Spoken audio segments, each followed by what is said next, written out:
In this video, you will see an overview of the MFP Extra Large Quick Hitch Mini Loader. As the standard quick hitches are, with 4 quick release pins, and the hydraulics that are color coded allows you to install and remove the loader with ease, along with ease of use.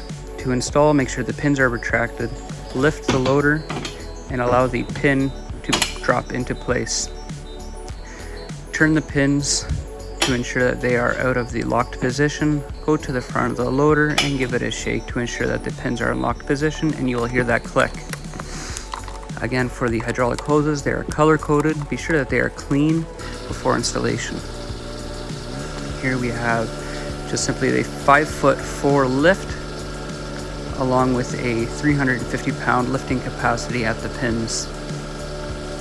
Be sure to use a ballast whenever using the loader. With the quick hitch on the front, it allows you many different possibilities for attachments. Here we have a 4.5 cubic foot bucket, along with any John Deere existing products already for the quick hitch. As you can see here, that you do not need to manually install the loader.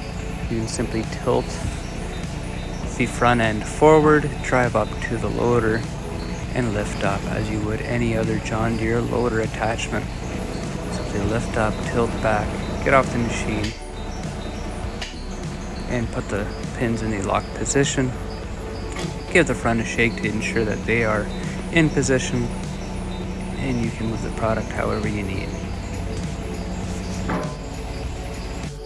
As you see here, I have a 54-inch snow blade that it makes snow removal very easily during the winter. And again, additional installation and removal is super easy with the 2 pins. Release the pins, throw them into the lock position, and simply lift it off. You could do this on the ground. You don't need to do this manually. Here we have a trailer mover in a fixed position. Install your ball and you can move your trailer with ease. Next, we have another trailer mover. This one allows you to take your truck receiver and install it. Therefore, you don't need to have a dedicated ball for this project. All you do here is install the receiver.